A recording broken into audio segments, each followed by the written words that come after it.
Hello, how are you doing today? I'm going to talk about machine learning. So it's kind of hard to gauge how much of machine learning is overhyped and how much of it is actually great and bringing more good stuff. And because we're all used to some level of machine learning today, digital assistant and computers tagging our photos and so on. Let me start with an example so that we're all on the same page about what machine learning can and cannot do, or what it can potentially do. This is from a study from about 2 years ago, University of Kyoto. So the top row is just a bunch of images. And the other two rows were generated by a deep learning system by feeding the images above into a human and trying to match the fMRI scan of the human. So essentially, there was some person looking at those images and getting fMRI. And then the computer tried to match that. It's kind of easier to understand if we see it in motion. This is another unrelated experiment in Moscow. This person is undergoing EEG, and the computer, and looking at those moving pictures, and the computer is generating those images in the top left corner to try to match what the person is seeing after being trained on a limited database. So let me try and make it clear what it is that we're looking at. This computer is reading his damn mind. Okay, so I will let you decide how creepy that is. Here, I just want to establish a baseline about what machine learning can potentially do and talk about it at a very basic level, just as an introduction. Many of you will know this stuff, but those of us who don't know about machine learning and how it works, we should, because it's software, and it's important. This is what's coming. So, and I'm going to start straight from the basics, from supervised learning, which is an idea that dates back to the 50s at least. And the idea of supervised learning is essentially very basic. It's about matching some input to some output, okay? So for example, almost every machine learning system that is successful today can be traced back to this basic idea, matching inputs to outputs. So for example, if your input is the picture of an animal and the output is the name of an animal, you have an image recognition system. And the way that this works at a slightly lower level is by being based on examples. The idea is that you collect a lot of examples, a lot of pictures of animals, you label them with the names of the animals. I'm pretty proud of the platypus, by the way. And you collect maybe a few hundreds of thousands of these, and then you pass them to a computer program that understands the relation between the image and the label. And this is called the training phase. And after that, there comes a prediction phase where you pass an unlabeled image to the computer and the computer comes up with a label. So this is supervised learning. And I do realize that I've been quite hand-wavy about the details because I said things like the computer understands the relation between the image and the label, and of course computers don't understand things. So let's see at a slightly lower level how this works. But first, a few examples of ways that you can use this, because you can use this, of course, to recognize pictures of animals, but depending on your inputs and your outputs, you can do so many other things. So if your input is English text and your output is Japanese text, if you collect enough examples of matches between English and Japanese, you can eventually build the Google Translate. That's how Google Translate works today, and that's why Google Translate went from laughable to uncanny, apparently overnight. And of course, you can match an fMRI scan to the image that I'm looking at. You don't need to understand how the brain works. You don't care about how my brain works. What you care about is that there is some relation between the stuff that I'm looking at and my fMRI scan. And if there is such a relation, a computer program can spot the relation. How?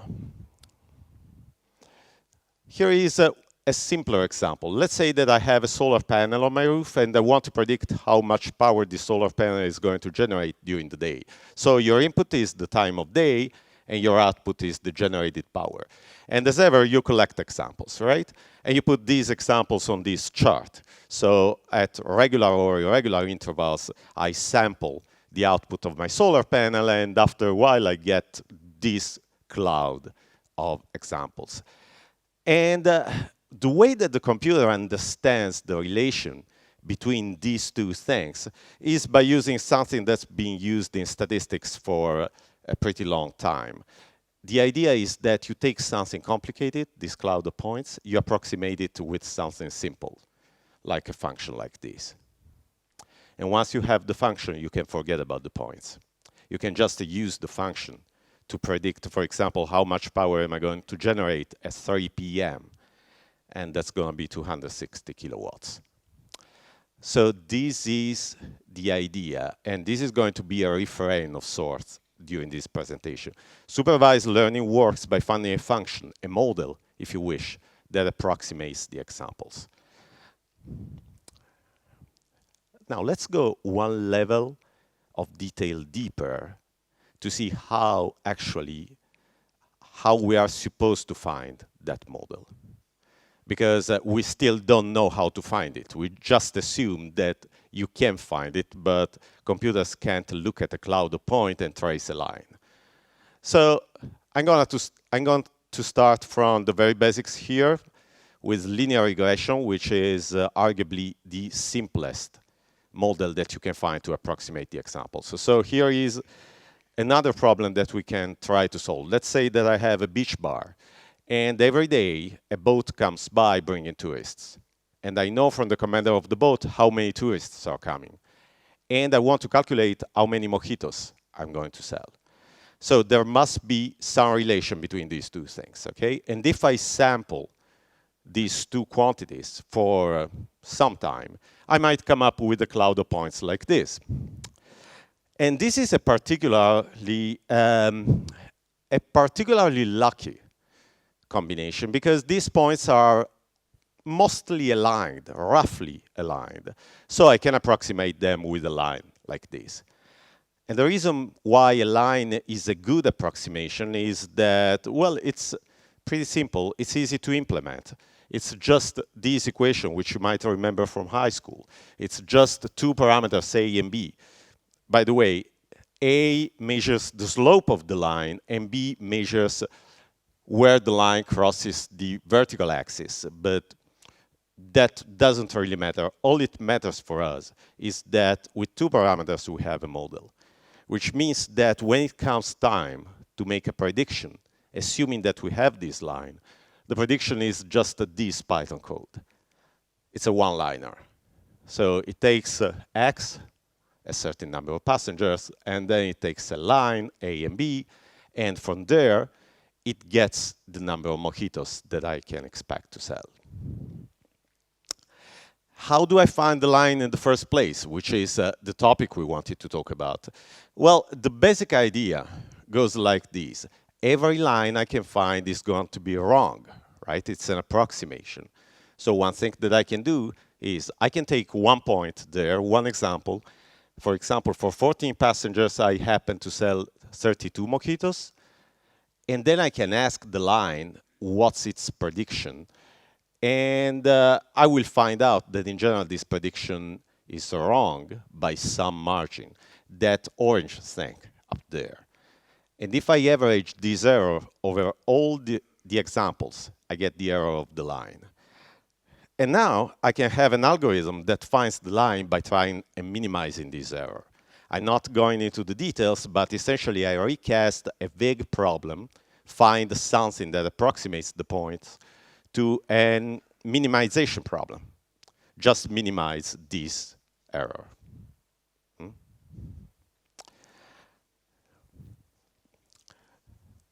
So it's still what I told you earlier on. Supervised learning finds a function to approximate the examples. And to be more precise, it finds that function by having some kind of error and minimizing it. By going over the examples again and again, trying to minimize the error. The system looks like this in the end, okay? We have X, the number of passengers, Y, the number of mojitos, the model in between, the line, and those two parameters. And the goal of the training phase is to find those two parameters. Once I have the parameters, I can just apply this formula. And of course, the things are not necessarily that easy in the real world, because in the real world, for example, the number of mojitos I sell is not going to depend on the number of passengers alone. There are other factors, other variables at play here. So for example, the temperature of the water, that will probably impact how thirsty people are, how much they're willing to pay for my cocktails. Or maybe the number of sharks in the water. I have no idea how that's going to impact the number of mojitos I sell. Maybe I'm selling more mojitos because there are just fewer people in the water swimming because of the sharks. Or maybe, on the other hand, the sharks will eat some of my customers and end up with me selling fewer cocktails. But somehow, that variable might impact my sales. What happens then? How can I apply the same model to something with multiple input variables, essentially, which is basically most interesting problems in the real world? I can essentially do the same thing, only with more dimensions. So if I have one variable, like in this case, we could approximate these points with a line. If I add the second variable, like temperature, then I cannot draw this stuff on a 2D chart anymore. I need one more dimension and a 3D chart, right? So the points now aren't just points on a plane, they are a cloud of points in space. And to approximate them, I cannot use a line anymore. I need the equivalent of a line with one more dimension, that is a plane.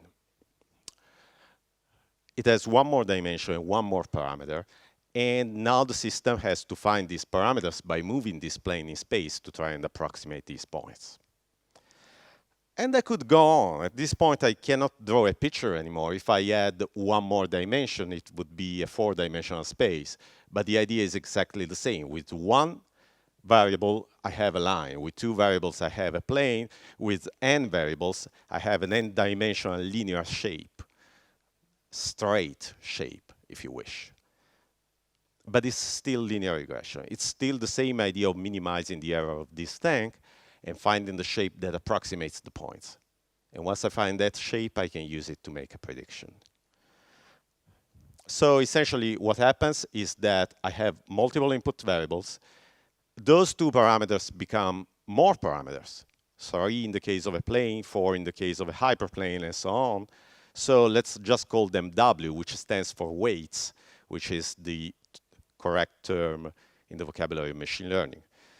And that model becomes slightly more complicated, but it's not much more complicated. Actually, for those of you who care about algebra, it's just the linear combination of the weights and the variables. In other words, I just assign a weight to each variable and I add them all together. That's what I do. And I can implement with a matrix multiplication. So it's actually an easy implementation, but you don't need to care. What I want to stress here is it's still the same model. It's still this idea of moving this shape in space to approximate the points. There is one last wrinkle that I want to smooth before we move on with this. Many problems, like the problems I used as examples earlier on, do not generate or predict numbers, as in this case. Here I'm talking about the mojitos that I'm going to sell, but what if I'm going to predict, for example, the name of an animal? That's not a numerical quantity, it's a categorical quantity. There are a limited number of classes, a limited number of animals that my picture can belong to. In that case, there is an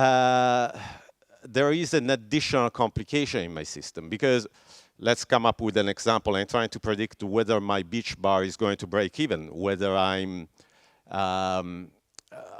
coming up with a net positive at the end of the day. So that would be a categorical quantity. It's just two values. It's a binary quantity, to be precise. So I want to take something out of this linear regression model and squeeze it, squash it to the range from 0 to 1. While linear regression can come up with any number, actually. Okay, when we are predicting mojitos, we expect to sell a positive number of mojitos, but it could potentially be any number.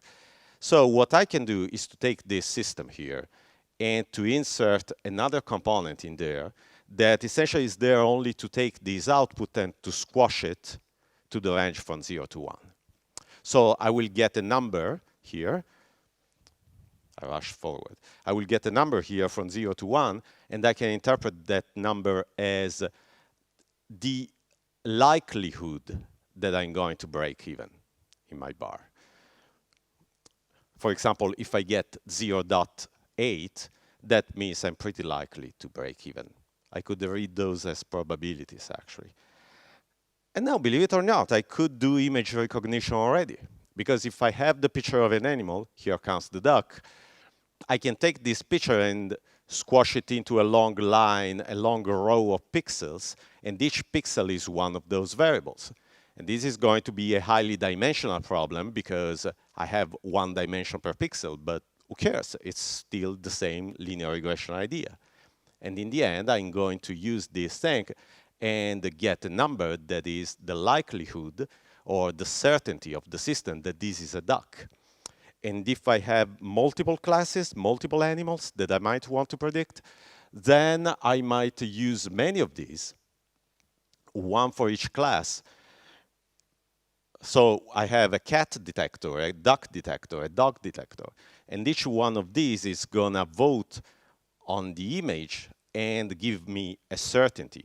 And I can just pick the one that has the highest certainty and say, okay, this is certainly not a cat. It might or might not be a dog, but hey, it's a duck because the duck detector is particularly assertive about this. And as it happens, I don't even need to literally have different detectors because by just using matrices, I can just have one system with multiple outputs. Essentially, it's like having multiple detectors only without the computational cost, or not as much of a computational cost. So this is the machine that I built in this thought experiment, okay? And what it does is essentially to take a bunch of input variables like pixels, assign weights to these variables, then pass them through that blue thing that is called an activation function that is going to squash the result to a range that we like from 0 to 1, and then evaluate this result for multiple sets of weights which match the multiple classes, cats, ducks, and dogs, in our case. This is also called a perceptron. To be precise, it's not the textbook historical perceptron, but it's something pretty similar. The real perceptron that was invented in the 50s is actually simpler than this. And this is a machine learning system that might look simplistic, like how far can you go with this thing? But actually, I have code here in Python that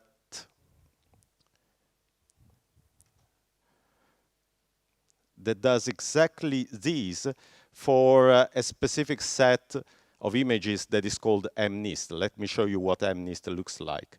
It's a database of handwritten digits that is used as a benchmark by the machine learning community. These days, it isn't used that much because it's kind of it's considered too simple for modern machine learning systems, but it's been a benchmark for the longest time. And this is a small selection of the 60,000 examples that are in MNIST, each labeled with the matching number, from 0 to 9, of course, matching digit, sorry. And I'm showing it to you just to show that these are not particularly well written. Actually, I might have trouble reading some of those myself. And each of these is a 28 by 28 grayscale image, so it's 784 input variables for the system. It's a 784 dimensional problem. And if you look at the code that interprets these, it's this code. I spare you the code that loads the data. That's in a separate utility.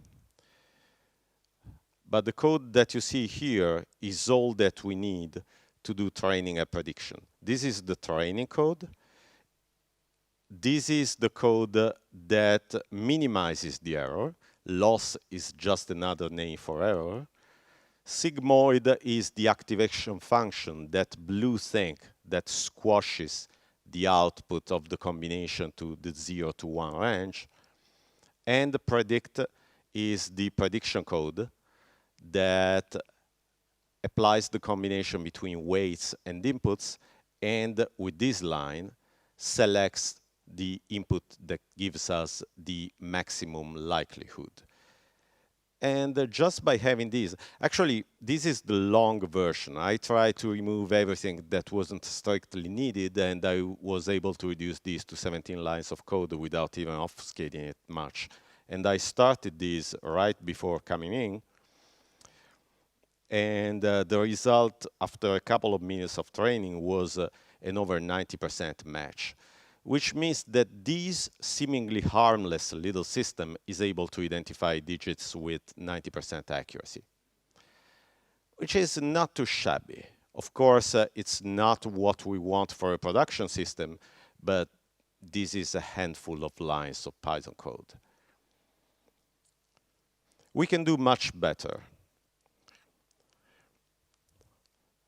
The refrain, supervised learning works by finding a function that approximates the examples, and it finds that function by reducing the error. We can do much better. Let's see why we should do much better than what we just did with the perceptron. Let's come up with another example. Let's say that with this perceptron, we want to, for example, find the ideal recipe for a delicious plate of spaghetti bolognese. So I have two variables in input, right? The number of spaghetti and the amount of bolognese sauce. And based on these two variables, I might have very successful, delicious spaghetti, or might have disappointing spaghetti that people don't like. Let's say that I collected a few examples and I have these two clusters of possible results. So in this case, if I train a perceptron on these examples and I ask the perceptron to evaluate, I did actually another slightly different experiment. I picked every single point on this chart and I passed it through a trained perceptron to ask it, is this a point where I will have good spaghetti, or is this a bad spaghetti point?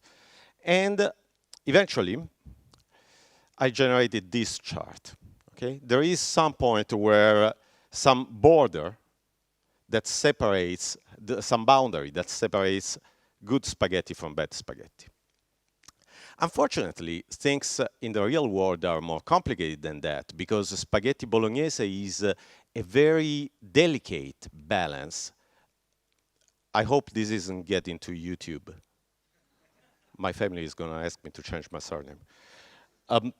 So in the end, we might have something more like this combination.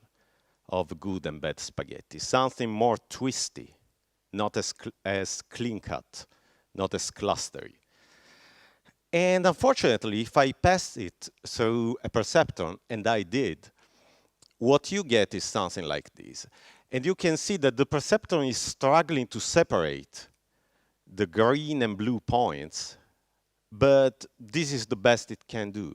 And the reason why it's the best it can do is that the perceptron is based on a linear combination, and the linear combination, linear stands for straight, so it cannot bend this boundary around the data.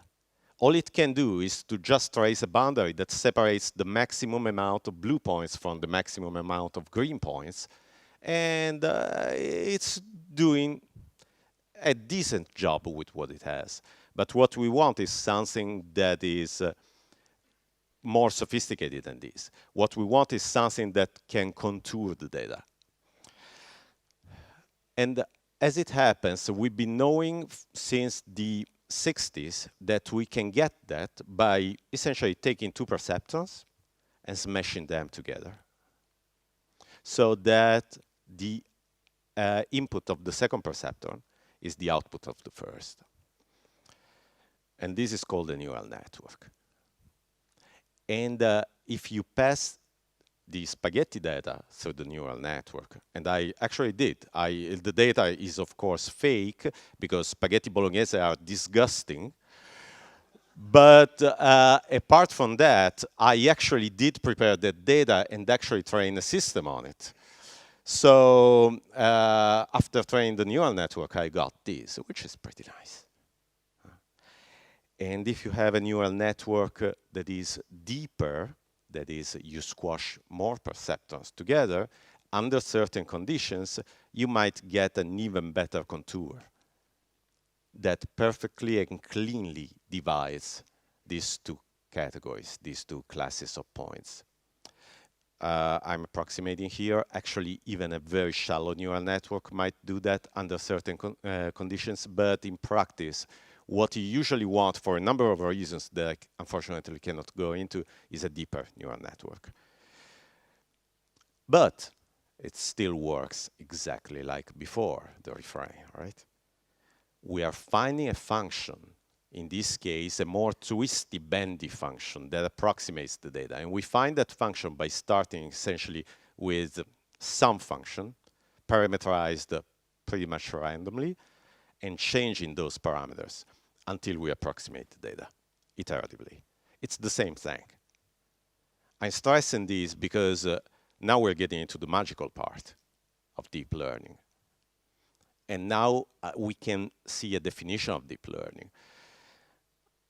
Because the definitions that you find around tend to be pretty fuzzy.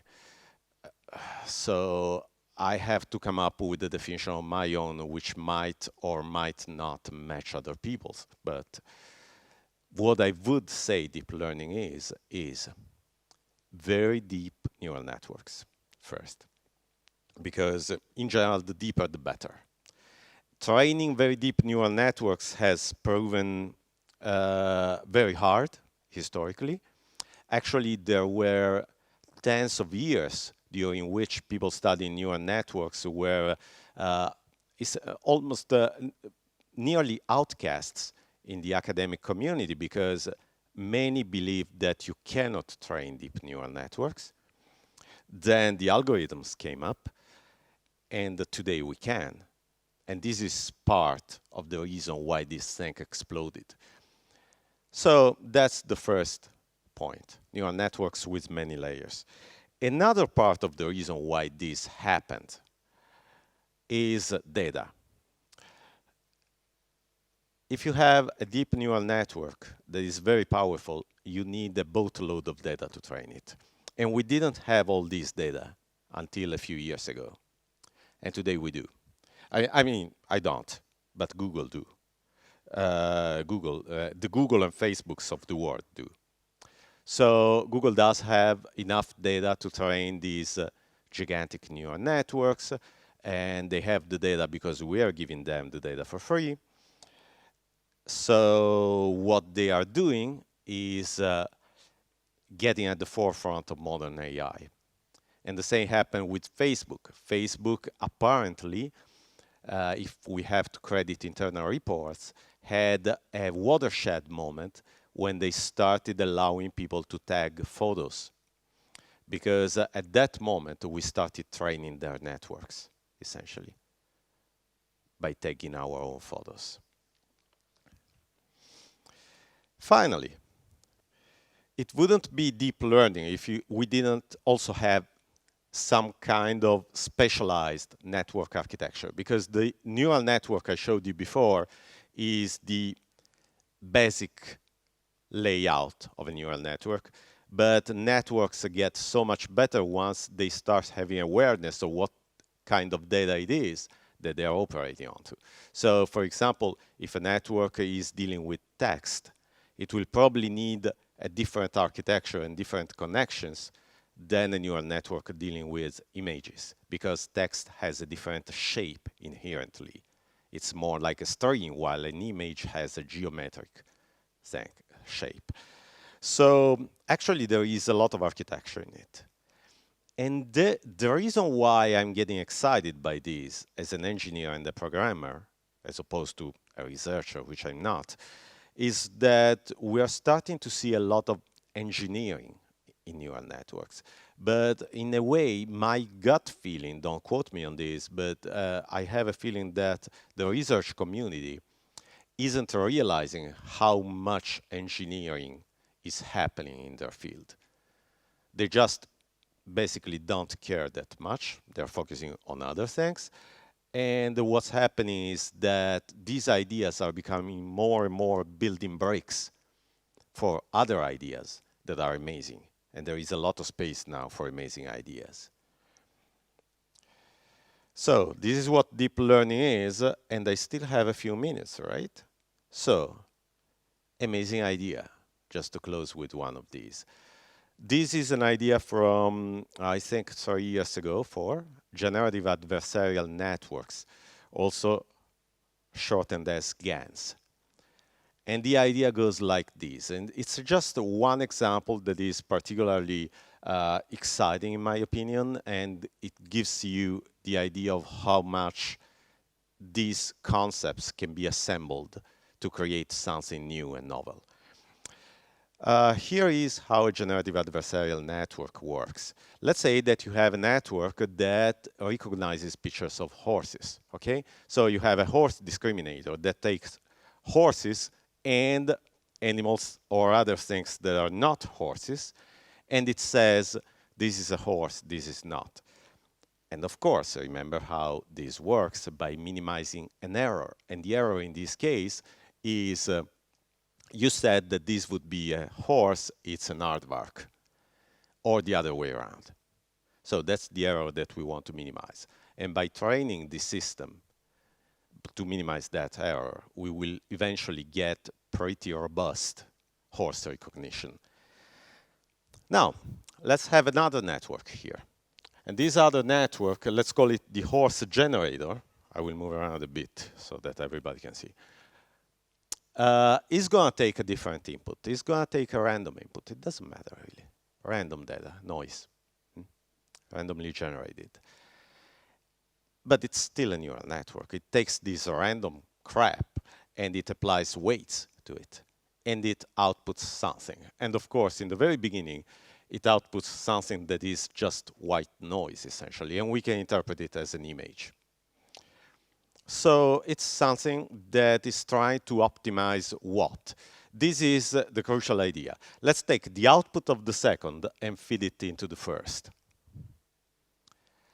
And now let's optimize based on these. Let's minimize this error. The error is you didn't manage to cheat the discriminator. This is essentially doing forgery, okay? It's trying to cheat the discriminator into believing that white noise is a horse. And in the very beginning, it might just as well do it, because the discriminator has no idea what a horse looks like. So this thing is being trained to cheat the first thing that is being trained to not be cheated by the second thing. and you loop. And I did this. It wasn't actually necessarily me. It was this code I downloaded from GitHub, from this dude, and then I modified it a little bit because I wanted to feed it a different kind of data. In particular, I went and picked up this data set that is another classic benchmark in machine learning. It's called the CIFAR-10. It's 10 different classes of things, cars, horses, and so on. Then I selected only the horses. And I connected those two networks together. I modified them a little bit to deal with these size of images. They're pretty low res, but that's because I don't have a huge computer at my disposal. And I started looping. And I have the results here. They're interesting. So this was the very beginning of the exercise, okay? In the very beginning, the generator was generating white noise, as it should. But after just 50 iterations, you can see things, okay? It took just 50 iterations for the discriminator to get better at telling white noise from actual pictures of horses. And the generator took up with that. It kept pace. So it started understanding, for example, that if you generate blobby stuff, as opposed to just noise, then it will cheat the discriminator.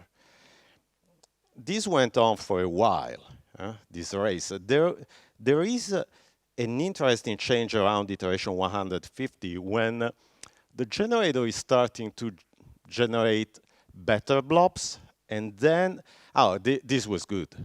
It kind of understood that if it generates greenish stuff, preferably in the bottom of the image, and the bluish stuff in the top, with blobs in between, that kind of looks like a horse to somebody who doesn't really know what a horse looks like yet.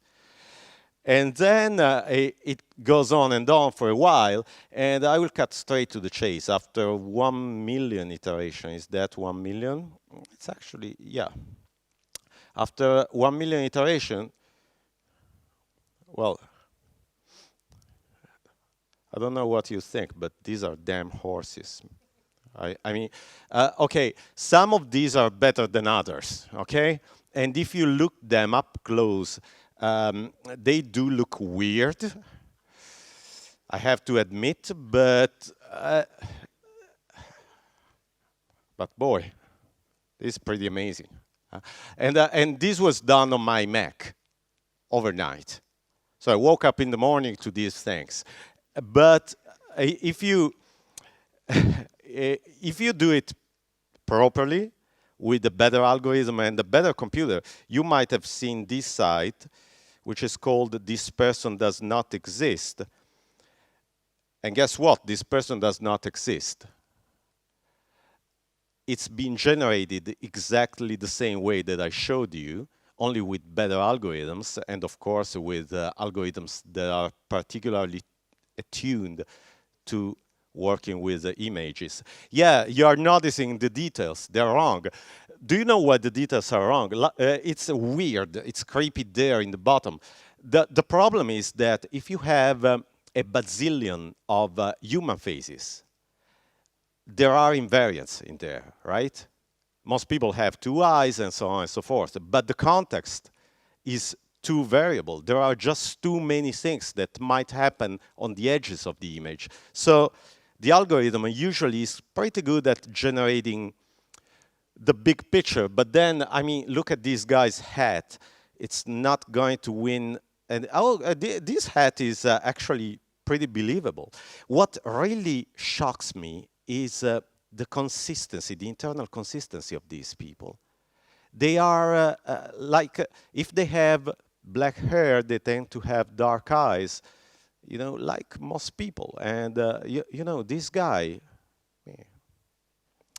and that is the thing. It's quite amazing. And it's a novel idea that didn't exist until recently. And then Um, and then somebody decided to use these concepts of minimizing an error, of optimizing weights in a novel way.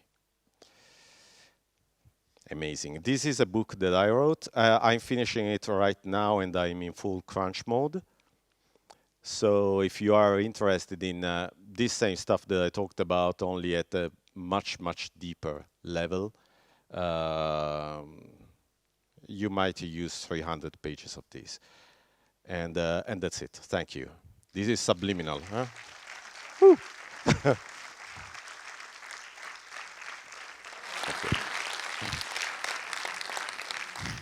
Thank you, Paolo. Any questions? Or curiosity? Yeah.